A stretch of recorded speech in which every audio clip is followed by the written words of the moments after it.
Halo Millennials, ketemu lagi dengan YouTube kita hari ini bersama saya Dr. Gary, dan hari ini kita ada acara yang sangat spesial karena hari ini kita akan berbincang langsung dengan sejawat saya, teman baik saya yang sudah pernah mendapatkan vaksin Sinovac. Nah, seperti apa sih dan pada saat itu tuh gimana sih rasanya udah tahu nih mesti vaksin? Apa ada ketakutan tersendiri karena mungkin nggak jelas vaksin ini seperti apa, atau memang sudah ada yang memang informasi-informasi yang cukup meyakinkan sehingga akhirnya teman baik saya ini sudah mau divaksin. Nah, dan hari ini kita sudah kedatangan yang paling spesial, yaitu adalah Dr. Barnes. Halo Dr. Barnes. Halo Dr. Gary dan halo juga Mam Millennials. Yeah. Hai, thank you udah meluangkan waktunya di kesempatan hari ini. Jadi Dr. Barnes ini bukannya nggak sibuk ya, Dr. Barnes ini juga punya banyak aktivitas dan dia juga masih praktek, tapi ini masih mau disisihkan waktunya untuk bisa kasih info ke millennials di luar sana supaya bisa dapat pertimbangan yang lebih baik. Mungkin Dr. Barnes bisa ceritain sedikit, mungkin sekarang kesibukannya apa sih? Oke. Seperti dijelaskan oleh Dr. Gary, nama saya Barnes, saya teman kuliahnya ada Gary dari kita sebut fakultas nggak usah kali ya pokoknya teman kuliah. Okay. Terus saya kerja di salah satu rumah sakit di Jakarta dan ya kebetulan kemarin Dr. Gary meminta untuk menjadi minta opini kali ya tentang gimana sih rasanya udah divaksin Sinovac. Iya, betul. Gitu, yeah. Karena nanti perlu 2 kali ya, betul ya? Iya, 2 kali. Jadi mungkin kita bisa coba tanya dulu nih, kira-kira perasaannya tuh pas pertama kali banget nih udah tahu terdaftar vaksin untuk COVID nih, dan kita memang tahu kalau vaksin itu kita pasti dapetnya Sinovac ya, Dr. Barnes, karena di berita Indonesia cuma ada masuk Sinovac doang gitu. Sinovac doang itu, untuk nakes ya. Untuk nakes dan garda-garda terdepan yang lainnya ya. Iya. Iya kan, TNI, Polri, DPR, MPR, pejabat publik, dan sampai ke Bapak Presiden Jokowi kan? Bapak Presiden. Ya, tapi waktu itu pas pertama kali tahu kalau kita sudah terdaftar, itu kan sebelum BPOM merilis data kan ya? Iya. Iya kan, karena datanya dari BPOM itu kan 11 Januari tuh. Nah kan kita dikasih taunya mungkin udah awal-awal Januari tuh, Desember awal mungkin. Januari. Nah waktu itu gimana? Jadi kalau boleh cerita dulu nih di awalnya ya. Awalnya itu sebenarnya saya diminta oleh rumah sakit saya untuk mengumpulkan data. Gini, tolong semua nakes kumpulkan data yang sudah mereka kayak menyusun data apa saja yang dibutuhkan di WhatsApp untuk dilengkapi. Supaya kami bisa daftarkan untuk vaksin. Nah itu kurang lebih Oktober. Oh oke. Oktober itu banyak tuh yang nggak mau, takut ya, seperti yang kita dengar ya, maksudnya banyak tuh kayak kabar yang mungkin masih simpang siur tentang si Sinovac ini. Ya. Ada yang bilang disuntik malah jadi COVID, ada yang bilang microchip ya, itu maksudnya kayak controversial issues gitu ya. Tapi ya udah pada saat itu daftar aja gitu, maksudnya kalau aku sih saya sih mikirnya diminta ya udah saya kasih datanya gitu. Nah terus mulai mendekati setelah tahun baru itu semakin real ya, karena dapat SMS dari 1199. Yes, betul. Ya. Saya lupa sih tepatnya tanggal berapa, tapi jujur kalau saya pribadi, saya dari awal tuh sempat ada keraguan. Tapi mulai mendekati Januari itu, setelah muncul hasil uji klinis yang trial 2, itu saya mulai agak yakin sih sebenarnya. Jadi saya Januari udah nggak takut lagi. Kayak oke, vaksin, ayo gitu. Jadi nggak takut mulai dari Januari. Good ya, berarti memang setelah udah ada hasil penelitiannya, dan ini ceritanya sebelum diklarifikasi atau dipastikan oleh BPOM ya? Sebelumnya. Jadi memang sudah ada uji klinis yang kedua, tahap 2. Kan kita menunggu yang ketiga ya waktu itu ya.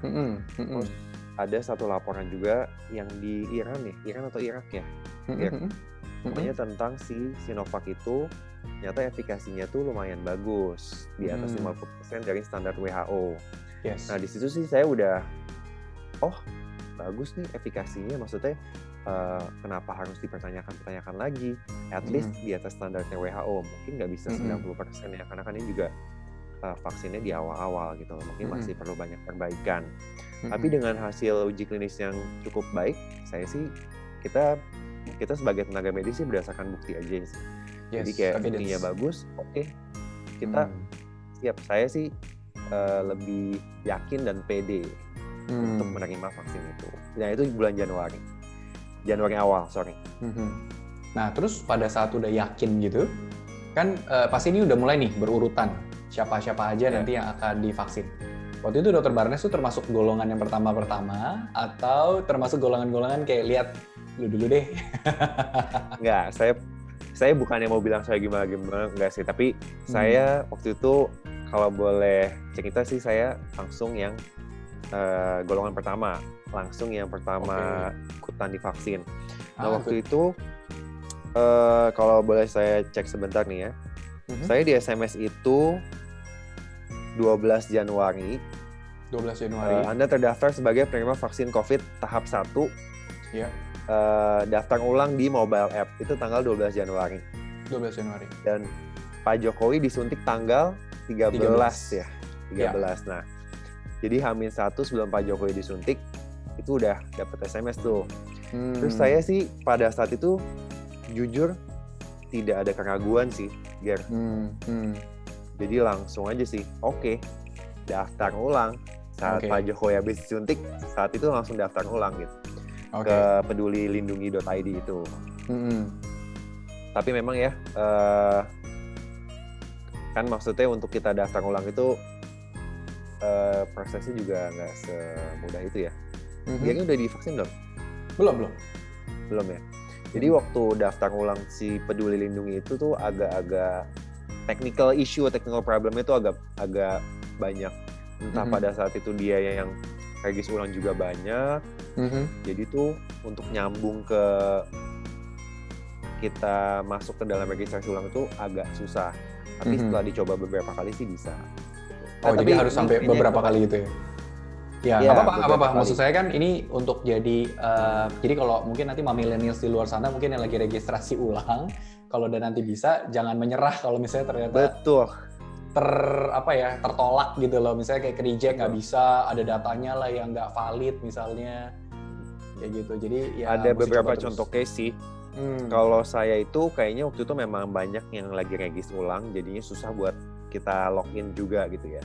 Tapi kalau belakangan ini teman-teman saya itu kan banyak tuh yang terdaftar di tahap 1 juga.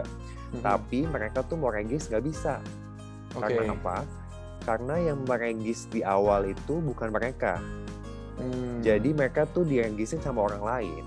Dan orang lain itu ngasih nomor handphone yang bukan nomor handphone mereka. Nah itu mereka banyak yang nggak bisa regis ulang tuh. Jadi kalau maksudnya gimana ya? Kalau saya sih memang dari awal regis sendiri dengan nomor handphone sendiri. Jadi pada saat saya regis ulang, untungnya bisa. Gitu. Nah ini teman-teman saya banyak tuh yang ternyata diregisin oleh orang lain. Jadi saat mereka regis ulang, mereka masukin nomor handphone. Oh ya, FYI mereka masukin regis ulang. Kita masukin untuk registrasi ulang itu pakai nomor handphone kita. Nah itu banyak yang nggak match, banyak yang kayak Anda belum terdaftar, padahal udah. Karena nomor telepon pendaftar pertamanya itu yang bukan pakai nomor telepon si calon penerimanya itu. Yes. Oke. Berarti dari pertama tahapnya itu di SMS, udah dapat SMS kita harus registrasi ulang. Registrasi ulang dengan nomor handphone, dapat OTP tuh, Ger. Dapat OTP, kita masukin di webnya. Langsung tuh muncul ke page selanjutnya. Kita boleh milih wahana di mana, dan kita boleh milih jamnya jam berapa. Oh, se-fleksibel itu ya? Se-fleksibel itu. Oke. Nah lalu jadi itu pada saat udah bisa pilih jamnya, Itu waktu itu kalau Dokter Barnes pilihnya hari apa tuh? Tanggal berapa tuh waktu itu? Nah, kalau kita itu jadi kemarin dijadwalinnya memang dari sananya, dari webnya tuh tanggal 14, Ger. Oh langsung. Dokter Ger. Yes. Nah, tanggal 14 langsung dijadwalin. Jadi H+1 setelah presiden disuntik, tanggal 14-nya untuk nakes sudah dibuka tuh. Sudah dibuka, yang tahap 1. Nah, saya langsung tuh tanggal 14-nya, saya pilih aja tuh yang kira-kira dekat rumah saya sih. Nah, saya pilih satu klinik yang di daerah Panglima Polim. Oke. Kenapa saya pilih di situ? Sebenarnya pilihannya banyak, Dok. Ada di RSUD, ada di Puskesmas, ada di klinik itu juga. Nah, kenapa saya pilih klinik ini? Karena saya mikir gini, RSUD, Puskes pasti full. Banyak juga sih kerumunan ya. Iya, kerumunan. Jadi saya kayak, aduh kayaknya mungkin klinik aja kali ya yang mungkin lebih nggak terlalu rame gitu. Dan ternyata bener, pas saya sampai pun nggak terlalu rame, like sepi sih. Dan saya pilih yang jam 1 sampai jam 3 supaya lebih habis makan siang lebih enak ya waktunya gitu loh. Ya, biasanya jam-jam segitu juga jam-jam yang kalau di klinik yang paling less crowded juga sih rata-rata. Iya, betul. Oke. Nah, lalu memang pas nanti sampai di kliniknya nih, protokol pasti dijalankan. Terus ya ada biaya tambahan nggak dari pihak kliniknya? Karena kan ini kliniknya yang pasti bukan klinik pemerintah kan? Vaksinnya dari pemerintah. Nah, kliniknya ini sebenarnya, jadi saya nggak tahu nih kliniknya klinik apa ya sebenarnya pada saat saya daftar. Tapi pada saya sampai itu ternyata dia klinik TNI. Oh, klinik tentara. Jadi gratis. Yes. Banyak TNI atau polisi, sorry. Kayaknya polisi deh. Soalnya tulisannya ada ini. RS Bayangkara Polri gitu di sini. Oh, itu kayaknya sih biasanya sama itu ya, Polri. RS Polri. Berarti sama sekali nggak ada biaya admin, nggak ada biaya jasa dokter yang untuk menyuntikkan. Pokoknya literally datang, bilang udah terdaftar di sana, suntik, udah selesai pulang. Yes. Tapi kan mesti tunggu 30 menit dulu ya, kalau nggak salah ya, habis selesai disuntik ya? Untuk KIPI ya. Untuk KIPI ya, karena kan kita... Nah, terus mungkin bisa diceritain pada saat menunggu 30 menit itu gimana? Kalau boleh cerita nih ya sebentar. Maksudnya awalnya tuh gini, Ger. Waktu saya datang jam 1:30 karena jadwalnya itu jam 13 sampai jam 15 ya kan. Saya datang jam 1:30 supaya saya mikir gini, ya kita tahu ya mungkin orang istirahat jam 12 mungkin 1:30 kan kurang lebih 1 jam jadi kurang lebih 1:30 lah mungkin biar mereka juga enak istirahatnya gitu. Nah pada saat saya datang itu ini memang terjadi suatu ini sih hal yang mungkin saya juga nggak nyangka gitu ya. Tapi pada saat saya datang itu ternyata sudah ada 3 orang nakes yang mengantri, gitu kan, menunggu giliran. Nah saya datang dong, saya tanya, maaf Kak, saya mau vaksin, sudah daftar, bla bla bla bla. Oh iya tunggu dulu ya Dok ya, tunggu dulu. Gitu. Ini udah ada yang ngantri 3. Nah itu karena sistem baru ya, kan mereka tuh diberikan sistem dari pemerintah, jadi sistemnya online. Nah untuk cetak sertifikat, cetak surat keterangan sudah divaksin itu harus melalui proses tahap di online tuh, Ger. Jadi kita harus masuk di database dulu, konfirmasi apakah memang orangnya benar, minta KTP. Nah itu memang mungkin mereka belum familiar dengan sistemnya. Jadi pada saat saya datang itu ada sedikit kendala. Mereka belum familiar dengan sistemnya, jadi memang agak menunggu sedikit. Ya. Gitu. Tapi nggak masalah sih. Maksudnya kita sebagai manusia kita wajar ya. Mereka tiba-tiba dikasih satu sistem yang memang mereka tidak tahu sama sekali, harus klik.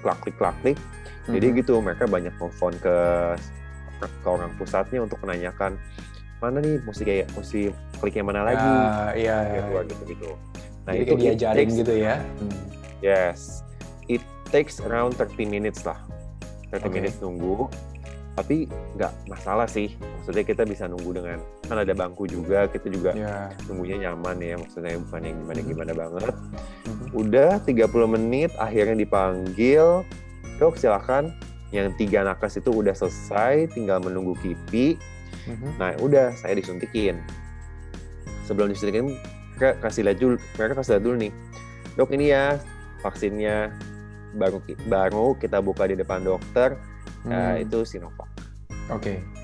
Ya, which is it's a good thing karena kayak ya mereka ngasih tahu ke kita dulu gitu.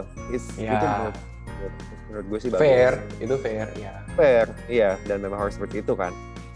Dan kita kayak oke, suntikin, dan saya disuruh nunggu 30 menit. Tunggu dulu ya dok, di situ 30 menit. Tunggu KIPI. Oh ya, tunggu. Perasaan setelah disuntikan sih cuma sedikit pegel aja sih. Reaksi standar yang dialami orang kalau habis disuntik, cuma sedikit nggak enak, sakit, pegel. Tapi selama saya 30 menit menunggu itu, untungnya tidak ada reaksi yang aneh-aneh, apalagi sampai anafilaktik ya. Anafilaksis, ya. Ya, jadi millennials juga di luar sana juga perlu aware yang namanya setiap kali pemberian vaksin itu pasti ada efek simpang. Jadi efek yang sebenarnya kita tidak inginkan, bukan sengaja dibuat, tapi ini karena memang sesuai dengan respon imun masing-masing. Kalau misalnya kebetulan kita alergi dengan komponen yang ada di virus yang di dalam vaksinnya itu sendiri, yang terberat adalah namanya anafilaktik shock ya dok ya. Bisa sampai pingsan, bahkan bisa sampai meninggal. Ya, nah jadi itulah tujuannya kenapa setiap kali vaksin biasanya kita harus tunggu dulu 30 menit supaya kita memastikan tidak ada reaksi yang alergi berat yang namanya anafilaktik shock itu. Nah tapi untungnya Dr. Barnes aman nih setelah divaksin, menunggu 30 menit, lalu akhirnya aman ya. Nah, tapi pada saat di sana tuh disuruh isi-isi inform konsen atau kayak persetujuan, ini saya mengerti tindakan yang akan dilakukan, gitu nggak? Enggak sih. Di sana itu kita cuma diminta KTP untuk regis ulang.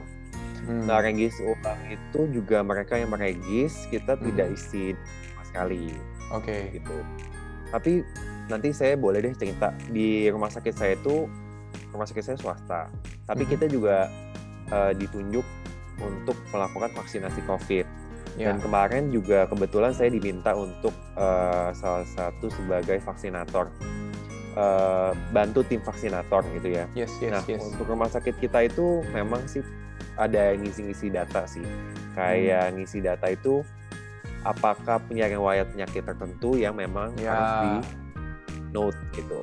Betul. Tapi itu aja sih, nama, nick, sama tempat tanggal lahir, sama ada beberapa pertanyaan yang harus kita centang sendiri, nanti di cross check gitu. Iya. Baik. Berarti yang paling penting tergantung vaskes ya. Betul, tergantung dari vaskesnya. Yang penting millennials di sana kalau memang ada diminta untuk mengisi form-form tertentu, ya jangan khawatir gitu, karena itu hanya untuk memastikan kalau nanti millennials dan keluarga pada saat sudah bisa divaksin itu aman, tidak ada faktor penyulit ya. Karena ini kan masih vaksin baru banget sebetulnya dok ya. Dan penelitiannya pun juga tergolong cukup singkat, jadi ya kita mesti hati-hati banget gitu, nggak bisa yang kayak vaksin lain yang dengan mudahnya bisa ya, ini beda sehari sama yang ini oke, ini beda sebulan sama yang ini oke, kayak gitu. Jadi memang perlu kehati-hatian supaya tetap kunci utamanya adalah aman untuk yang menjadi penerima vaksinnya ya. Iya. Oke, lalu kalau misalnya dari sisi setelah disuntik nih, ada nggak diinfo dari pemerintah mungkin atau diminta dari kliniknya untuk nanti nih kalau udah divaksin yang kedua, lalu nanti diminta dok nanti kalau boleh bisa nggak kalau dokter jadi bisa mendonorkan darahnya untuk bisa nanti diambil plasmanya mungkin untuk jadi terapi gitu. Kemarin ada sih omongan nggak? Saya sih nggak diminta seperti itu sih. Tapi cuma pada saat pulang itu cuma dititipin. Mereka memberikan satu kertas, isinya itu sertifikat vaksin. Nah, di paling bawahnya itu ada kontak yang bisa dihubungi di klinik tersebut. Apabila memang terjadi KIPI atau kejadian yang kita tidak inginkan, ikutan pasca imunisasi itu di rumah. Jadi kita bisa hubungi ke nomor tersebut. Saya ada gini-gini nih, nggak enak. Nah, biasanya sih mereka akan melakukan, ya mungkin disuruh datang ke kliniknya, diobservasi gitu sih. Tapi yang pasti mereka itu bertanggung jawab segitunya kepada keselamatan kita semua gitu. Jadi ya maksudnya mereka ngasih kontaknya supaya kita juga aman. Yes. Kalau ada apa-apa bisa dihubungin gitu. Nah, tapi untuk masalah plasma konvalesen itu sejauh ini belum ada sih. Belum ada. Karena kan memang plasma konvalesen itu kan salah satu ini juga ya, salah satu terapi untuk COVID juga saat ini. Kayaknya yang tapi kalau berat kali ya, yang betul. kali ya. Betul, yang kasus-kasus berat. Karena sebenarnya kan kita kalau kena penyakit COVID ini sebenarnya kayak nunggu jackpot sebetulnya. Kalau misalnya OTG ya mungkin ya kita tinggal isolasi mandiri. Tapi kalau tiba-tiba jackpot harus dapat yang berat dan butuh ICU itu kan kayak susah banget nyarinya kan. Iya. Gitu. Benar-benar. Jadi walaupun sudah divaksin pun juga bukan berarti kita bisa dengan seenaknya keluar tanpa masker, tanpa menjalankan protokol gitu kan ya dok ya? Betul, setuju banget tuh, setuju. Nah lalu mungkin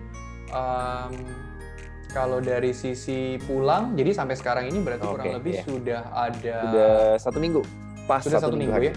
Ya? Yes, tanggal 21, kemarin suntik tanggal 14, berarti udah 1 minggu, which is sekarang juga aman-aman aja ya? Sejauh ini baik-baik saja, tidak ada Puji Tuhan. Aman. Nah berarti nanti berikutnya akan diminta kembali lagi di minggu depan dong harusnya? 28. Nah pada saat tanggal 28 itu, apa kita harus kembali ke klinik yang pertama kali kita datang? Atau kita bisa pilih lagi, atau kita harus regis ulang lagi, harus gimana tuh dok? Nah sejauh yang kemarin saya dikasih tahu, tidak perlu regis ulang lagi dan langsung datang ke klinik tempat kita pertama disuntik. Dan tidak perlu regis karena sudah langsung secara otomatis dari sistem terdaftar lagi. Oke. Tuh. Tapi kemarin di rumah sakit saya sih ada kebijakan, maksudnya saya juga harus telaah lagi sih. Kemarin ada kayak pemberitahuan nakes itu bisa langsung di vaskes manapun. Tapi memang itu juga ditujukan kepada nakes-nakes yang jadi udah dijadwalin nih dokter Gary, udah dijadwalin untuk vaksin, tapi dia nggak datang atau misalnya dia kelewatan. Nah itu diperuntukkan untuk mereka. Jadi memudahkan akses juga sih sebenarnya untuk nakes-nakes ini. Dan semoga nanti pada saat udah dibuka untuk umum, ya mungkin sih lebih siap ya, maksudnya gitu dari sistemnya dan penyampaian informasi kepada masyarakat lebih siap, jadi tidak ada miskomunikasi yang sampai tidak datang pada saat sudah dijadwalkan atau misjadwal gitu. Itu diharapkan sih sudah minimal gitu. Ya, kalau kita sebagai sesama nakes kayak oh ya I get it lah, oke ya sistem udah, baru, ya udahlah kita udah ngerti banget. Tapi kalau misalnya untuk yang jadi penerimanya mungkin yang non medis mungkin akan jadinya lebih bisa gemes mungkin ya. Iya. Nah apa sih kok lama banget, apalagi ini kan mau menghindari kerumunan ceritanya, maunya tuh cepet-cepet, nggak boleh. Kita juga antibodinya pun kan juga belum aktif gitu ya. Betul. Ya lalu mungkin kalau dari Dr. Barnes sendiri apa mungkin ada pesan untuk millennials di sana yang masih harap-harap cemas nih menunggu kapan sih saya bisa disuntik divaksin Sinovac? Saya ambil nggak nih harusnya? Mungkin Dr. Barnes bisa kasih pencerahan untuk yang udah pernah divaksin. Oke, saya coba bujuk para millennials ya. Kalau kita itu kan sebagai tenaga medis, kita tidak melihat atau tidak mau mendengarkan untuk yang tidak ada bukti medis gitu ya. Tidak objektif lah kalau kita. Jadi selama memang hasil penelitian walaupun bersifatnya sementara dan waktunya masih terbatas ya, tidak bisa benar-benar kita evaluasi sebagus vaksin-vaksin yang lain. Misalnya Gardasil sudah keluarnya udah lama, kita bisa follow tuh satu persatu tuh. Ya, Kayak cross reactionnya apa segala macam ke HPV tipe lain. Tapi kalau ini kan kita benar-benar masih terbatas dari waktu. Jadinya kalau dari saya nggak apa-apa. Udah ada bukti sementara yang cukup bagus dan mendukung. Saya sih percaya. Gitu. Karena ya kita mau percaya pada siapa lagi? Kita cuma bisa percaya kepada bukti medis, evidence-based medicine. Yep. Nah, jadi untuk saran saya sih untuk para millennials itu mungkin kita tidak perlu ya untuk mendengarkan kabar-kabar yang tidak jelas gitu ya. Kayak hoax atau isu-isu yang beredar. Kayak misalnya, ya ini vaksin hanya kontroversi dari permainan politik apa segala macam. Terserah lah itu mau kayak gimana di belakangnya terserah. Tapi intinya COVID is real and it's happening right now and a lot of people dies from it. Jadi ya there's a way to prevent this through vaksin. Jadi kalau menurut saya sih ya use it and it's already proven gitu. The efficacy is above 50%, above WHO standard. Jadi ya why not? Why should you be afraid of it? Betul. Apalagi ini juga virusnya virus mati ya dok ya? Bukannya inactivated. Inactivated, right? Jadi yang kemungkinan kena nggak mungkin disuntik itu lalu kita jadi kena COVID karena virusnya udah mati anyway gitu. Nggak mungkin bisa tiba-tiba dia bangkit lagi dari kubur karena dimasukin ke dalam badan kita. Terus juga betul. Mungkin itu ya Dr. Gary. Iya. Thank you sudah. Mudah-mudahan millennials bisa dibujuk nih ya untuk kalau misalnya ada yang masih berpikir nggak mau suntik, nggak mau vaksin, dan ini sudah proven. Dr. Gary, mungkin satu hal sih kita bahas sedikit kayaknya deh. Ada satu isu yang saya tuh suka gemes gitu ya. Disuntik vaksin Sinovac malah jadi COVID gitu. Itu agak gemes ya gitu. Maksudnya isu seperti itu tuh meresahkan masyarakat gitu. Bukan cuma Sinovac, disuntik Pfizer. Malah ada berapa kasus nambah gitu. Kayaknya mungkin harus tahu dulu ya gitu ya. Inkubasi dari si COVID sendiri ini berapa hari? 2-14 hari. Dan efektivitas dari vaksin ini baru muncul 14 hari setelah dosis kedua. Yep. Betul ya? Yep. Jadi maksudnya gini, apabila ada sekelompok orang A, dia disuntik vaksin, apapun itu Sinovac atau Pfizer, apapun itu, di hari Senin gitu ya, di hari Senin misalnya, dia tiba-tiba hari keempat demam, terus anosmia, menunjukkan gejala-gejala COVID gitu ya. Itu bisa jadi bukan salah vaksinnya, tapi memang sudah terinfeksi sebelumnya gitu loh. Sebelum mereka disuntikan. Jadi antibodi belum terbentuk, tapi sudah terlanjur terinfeksi gitu. Kasarnya sedikit saja akumulasi si virus di awal, ternyata dia puncaknya di hari keempat setelah vaksin misalnya. Ya. Jadi coincidence ya. Jadi kayak sesuatu yang berbarengan. Kayak contohnya sih ini kalau nggak salah ada di Detik tuh wakil bupati mana gitu, dia bilang setelah divaksin malah jadi positif gitu dia bilang. Nah mungkin ini juga mengacu ke isu yang tadi Dr. Barnes juga sempat ngomong.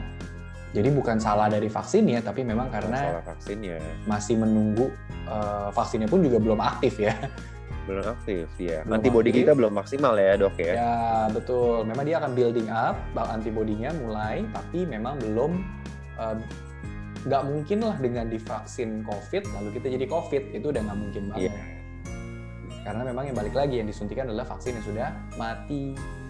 Inactivated, betul. Jadi intinya millennials jangan terlalu percaya dengan isu-isu yang di luar. Lihatlah bukti yang memang objektif. Jadi bukan cuma sekedar laporan kasus ini kita langsung percaya gitu ya. Tapi ditelaah dulu aja gitu. Kalau punya saudara atau kerabat atau kenalan dokter, tanya, nggak usah takut. Tanya nih sama Dr. Gary nih, langsung bombardir aja di komen. Bener nggak dok? Boleh banget. Biasanya sih ada pertanyaan apapun coba share aja di komen ya. Nanti coba kita bahas satu-satu. Nah, terus mungkin nanti ini kan masih tahap 1 nih Dok Barnes ya. Jadi kan ini baru pertama kali, lalu nanti rencananya tanggal 28 Dr. Barnes akan divaksin lagi. Mungkin kalau waktunya cocok, mungkin kita bisa ngobrol lagi session kedua. Siap. Supaya jadi Mami Millennials bisa dapat info yang komprehensif. Ini part 1, siapa tahu nanti kita bisa bikin lagi yang part 2. Part 2 ya. Ya, jadi biar supaya jadi bisa komprehensif gitu hasilnya. Yes. Oke, so kita close dulu mungkin pembicaraan hari ini. Thank you so much Dr. Barnes untuk insights-nya, untuk pengalamannya selama disuntik. Puji Tuhan tidak ada efek samping yang gimana-gimana. Jadi hopefully juga nanti yang kedua di minggu ke depan kondisi juga baik sehingga disuntik pun nanti antibody pun terbentuk juga akan baik. Amin. Amin. Thank you. Jadi Mami Millennials kalau ada pertanyaan, ada yang mau nanya, mungkin mau nanya ke Dr. Barnes pun juga boleh. Nanti saya akan sampein. Nanti Dr. Barnes tinggal cek aja. Komen di bawah. Ya, komen di bawah. Nanti kita akan coba bahas sama-sama. Dan kita akan buat lagi video yang berikutnya. Jadi stay tune ya. Oke, dadah. Bye-bye.